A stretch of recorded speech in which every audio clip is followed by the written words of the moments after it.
Students, welcome to my channel Vigyan world. हमारा first chapter matter in our surrounding ये हमारा complete हो गया है। तो उसके अलावा थोड़ा सा एक छोटी सी एक नई बात मैं आपको बताती हूँ, आपकी बुक में भी दी हुई है। 3 स्टेट्स ऑफ मैटर हमने पढ़ी हैं, सॉलिड, लिक्विड, गैस।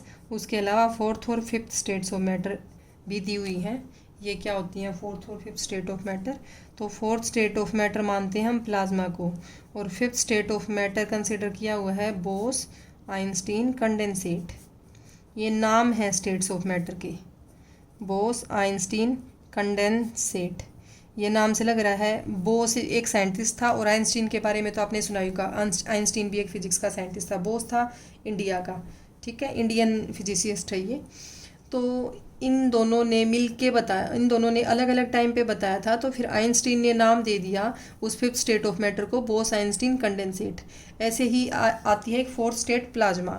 तो प्लाज्मा के बारे में मैं आपको थोड़ा सा बता देती हूँ, ज़्यादा तो डीप में जाने की नीड नहीं है, बस थोड़ा सा वैसे भाई बुक में दिया हुआ है तो हम एनसीईआरटी को कवर कर ही रहे हैं, तो भाई इसको भी क्यों छोड़ें।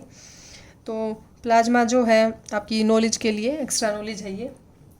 तो प्लाज्मा क्या है? प्लाज्मा होता है कि आपने 3 सॉलिड, लिक्विड, गैस तो पढ़ी हैं, लेकिन जब किसी आयनाइज्ड गैस की बात आती है ना, जैसे प्लाज्मा हम पढ़ें, तो प्लाज्मा क्या है? Ionised gas particles. Ionised gas के जो पार्टिकल्स हैं उन्हें प्लाज्मा बोलते हैं, आर कोल्ड प्लाज्मा। ठीक है, ये आपको ध्यान रखना है।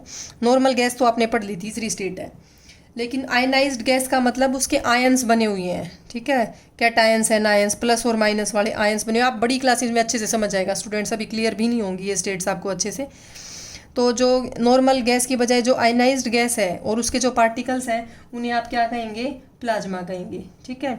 अब इसमें हम एग्जांपल भी ले लेते हैं, जैसा आपकी बुक में दिया हुआ है कि एक तो ले लिया आपने फ्लोरोसेंट ट्यूब, और एक आपके पास नियोन के साइन बल्ब्स आते हैं, नियोन साइन बल्ब्स। तो इसके अंदर तो स्टूडेंट्स नाम से लग रहा है नियोन भरी होती है, इसके अंदर हीलियम गैस होती है। कौन सी गैस होती है? हीलियम, ठीक है। तो ये गैसेस जैसे ही हम इन पे इलेक्ट्रिसिटी पास करवाएंगे तो ये आयनाइज्ड हो जाएंगी, चार्ज हो जाएंगी, आयंस में कन्वर्ट हो जाएंगी, ठीक है। तो जो वो स्टेट है उसके बाद चार्ज होने के बाद, आयंस में कन्वर्ट होने के बाद, ये तो है एक ट्यूब, फ्लोरोसेंट ट्यूब, और ये है आपका एक बल्ब है, ठीक है, नियोन साइन बल्ब है। तो ये इनके अंदर जो गैस भरी हुई है वो चार्ज हो जाएगी, गैस आयंस बन गई उसकी, और इसको बोलेंगे हम कि प्लाज्मा हो गया। ये प्लाज्मा है, ये अंदर प्लाज्मा हो गया। क्या है ये अंदर? प्लाज्मा। प्लाज्मा कहाँ से बना? आयनाइज्ड गैस से, हीलियम और नियोन से। तो ये गैस जो है ना, ये शाइन करेगी, ग्लो करेगी, ठीक है। क्या करेगा ये प्लाज्मा? ग्लो करेगा। तो इस ग्लोइंग गैस को, शाइनी जो गैस है आपकी, गैस पार्टिकल्स हैं, चमक रहे हैं, उन्हें आप प्लाज्मा कहेंगे। 4th state of matter. तो ये जो प्लाज्मा है ये आप कहेंगे, आपको पता ही चल गया कि आयनाइज्ड है, और आयनाइजेशन होता है बहुत ज़्यादा हाई टेम्परेचर पे या बहुत ज़्यादा इलेक्ट्रिसिटी प्रोवाइड करके। तो हाई टेम्परेचर पे बनती है ये 4th स्टेट ऑफ मैटर आपकी, ठीक है। आपका जैसे इसमें जनरल एग्जांपल की बात करें तो जो सन है, स्टार्स हैं, उनके अंदर होता है ये प्लाज्मा, वो ग्लो करते हैं इसी 4th स्टेट ऑफ मैटर से। तो ये 4th state of matter present होती है वहाँ पे। अब बात करते हैं बोस, आइंस्टीन, कंडेंसेट की। तो बोस, आइंस्टीन, कंडेंसेट, जैसा कि मैंने आपको बताया, 2 साइंटिस्ट, सत्येंद्र बोस और आइंस्टीन ने मिलके अलग अलग टाइम पे बताया था ये। तो नोबेल प्राइज़ भी मिला था। उसके बाद देखो, बोस ने तो बताया था 1920s में, फिर आइंस्टीन ने भी बताया था काफ़ी पहले बोस के बाद, और फिर 2001 में, ये काफ़ी बाद इसके, कुछ अलग अलग साइंटिस्ट थे, उन्होंने दोबारा इस चीज़ को बताया था, और तब नोबेल प्राइज़ भी मिला था उन्हें इस चीज़ के लिए। बोस, आइंस्टीन, कंडेंसेट तब नाम दिया गया था, ठीक है। तो ये बोस, आइंस्टीन, कंडेंसेट। प्लाज्मा तो आपको समझ आ गई कि कैसी स्टेट है, ये आयनाइज्ड गैसेस की स्टेट है, पार्टिकल्स की जो चमकते हैं, ठीक है। तो बोस, आइंस्टीन, कंडेंसेट की बात करें तो ये एक ऐसी स्टेट है जिसमें कोई, ये कह लो आप, लो डेंसिटी गैस है, बहुत ज़्यादा लो डेंसिटी की कोई गैस है, इतनी लो डेंसिटी कि एयर के कंपैरिजन में उसका 100वां या 1000वां हिस्सा 100 या 1000 पार्ट है उसका एयर का, इतनी लो डेंसिटी वाली कोई गैस है, उसको कूल कर देते हैं, उसकी कूलिंग कर देते हैं। कूलिंग कहाँ तक? Up to absolute zero temperature, absolute zero temperature पे उसकी कूलिंग कर दी। तो एब्सोल्यूट ज़ीरो टेम्परेचर होता है स्टूडेंट्स -273 डिग्री सेल्सियस के नियर अबाउट।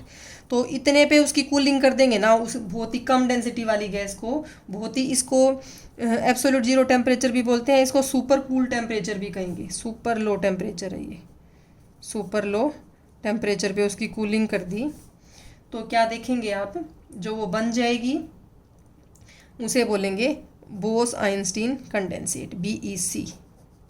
ठीक है, ये है आपका BEC। तो इस तरीके से बनता है ये बोस आइंस्टीन कंडेंसेट। मतलब गैस है, देखो तीसरी स्टेट थी गैस, तो यहाँ पे भी गैस नहीं है, आयनाइज्ड गैस के पार्टिकल्स प्लाज्मा है।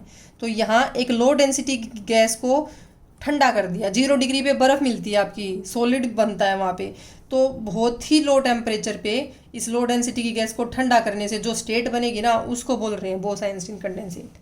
तो it is considered as 5th state of matter. तो ये आपकी 5वीं स्टेट है, ये आपकी 4थी स्टेट है। तो ये मैंने एक जनरल साइन के बारे में बता दिया है आपको। उसके बाद आती है स्टूडेंट हमारे एक्सरसाइज क्वेश्चंस। काफ़ी कुछ ऐसे भी आएंगे जो हम कवर कर चुके हैं, एक बार देख लेते हैं कौन कौन से हैं।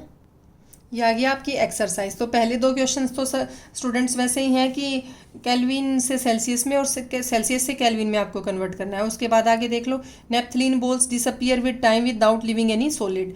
ये इनका रीज़न देना है आपको, ये भी मैं एक्सप्लेन कर चुकी हूँ नेप्थलीन बोल्स वाला, कि वो गायब हो जाती है नेप्थलीन बोल्स, बिना कोई सॉलिड छोड़े गायब हो जाती है। तो वो क्यों गायब हो जाती हैं स्टूडेंट्स? क्योंकि इनकी सब्लिमेशन हो जाएगी, they convert directly from solid to gaseous state. अगला है, we can get the smell of perfume sitting several metres away. ये क्वेश्चन कई बार आ गया है, इनबॉक्स में भी आ गया था, तो वही रीज़न देंगे आप इसका, डिफ्यूजन वाला। उसके बाद आता है स्टूडेंट्स, इनको आप इंक्रीजिंग ऑर्डर में अरेंज करो फोर्स ऑफ अट्रैक्शन के बेसिस पे। तो वाटर, शुगर और ऑक्सीजन, ऑक्सीजन गैस है, वाटर लिक्विड है और शुगर सॉलिड है। तो फोर्स ऑफ अट्रैक्शन सबसे ज़्यादा शुगर में, फिर वाटर में और फिर ऑक्सीजन में। इंक्रीजिंग ऑर्डर हो जाएगा ऑक्सीजन, वाटर और शुगर। फिजिकल स्टेट बतानी है आपको इन टेम्परेचर्स पे वाटर की। 0 डिग्री पे तो स्टूडेंट्स होता है आइस, और 100 डिग्री पे होते हैं वेपर, और 25 डिग्री पे मैंने आपको बताया था बीच के टेम्परेचर्स पे वो लिक्विड फॉर्म में, वाटर फॉर्म में होता है। अगला है 6th क्वेश्चन, रीज़न देने हैं आपको इनके। Water at room temperature is a liquid and iron almirah is a solid at room temperature. देखो इन दोनों को समझिए आप, कि जो वाटर है वो रूम टेम्परेचर पे लिक्विड है। आपको रीज़न देना है, क्या रीज़न देना है आपको इसका, कि जो रूम टेम्परेचर है, तो रूम टेम्परेचर वाटर का जो बॉइलिंग पॉइंट है 100 डिग्री सेल्सियस वाला, उससे तो कम होता है, और जो उसका ये फ्रीजिंग पॉइंट है 0 डिग्री सेल्सियस पे फ्रीज करना स्टार्ट कर देता है, उससे ज़्यादा होता है। आपको ऐसे रीज़न देना है, the room temperature is lesser than the boiling point of the water and greater than the freezing point of the water, that is 0 degree Celsius, and boiling point that is 100 degree Celsius.